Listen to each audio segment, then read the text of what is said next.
உங்களுக்கு 500 கொடுத்து தப்பா போச்சு. ஒரு 4500 500 எப்படி சார் போடுங்க? ஏய் போடா சார் 500 எப்படி வந்து சார் நான் என்ன சார் பண்ணேன்? 500 நைட் போட்டு பண்ணுங்க 500 நீயா கட்டுற ஓனர் கட்டுறோம் போயா. ஓனர் நேரம் ஹெல்மெட் கேஸ் எவ்வளவு 1000 ரூபாய். ஹெல்மெட் நைட் 6 தான் சார் சம்பளம். உங்களுக்கு என்ன காரணமா ஃபைன் போட்டிருக்காங்க? யூனிஃபார்ம் பேண்ட் போடல சார். பேண்ட் போடலன்னு சொல்லி ஃபைன் போட்டிருக்காங்களா? Sir good sir. என்னோட பேர் வேல்ராஜ். ஆமா, நான் வந்து பாலிமர் நியூஸ். நான் என்ன கேக்குறேன்னா, ப்ளீஸ் சார் கேஸ் இல்ல ஒருத்தர் பேண்ட் போடலங்கிறதுக்கு 500 ரூபாய் அபராதம் போடுறீங்க சார். பார்ட்ஸா இருந்தியா? சரி சார்.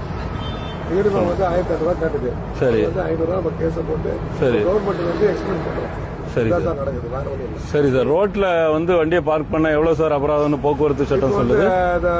நோ பார்க்கிங் வந்து 1500 ரூபாய் வருது சார். 1500 ரூபா ஆகுது. இப்போ நீங்க லாரி எல்லாம் எங்க நிப்பாட்டிருக்கீங்க தெரியுதா சார்? சார் அதான் வந்து இல்ல உங்க காவலர் தான் மறிக்கிறாரு. அதுவும் டர்னிங், பாத்துறேன். அதாவது கனரக வாகனம் வர்றது, டூ வீலரு காரு எல்லாம் வர்றதுல நம்ம கனரக வாகனத்தை ரோட்ல மறிக்கிறோம். உங்க அபராதத்தை நான் குற்றம் சொல்லல, சரியா? நீங்க போக்குவரத்துக்கு இடையூறு பண்றீங்க, இன்னொன்னு ஆக்சிடென்ட்டுக்கு வழி பண்றீங்க.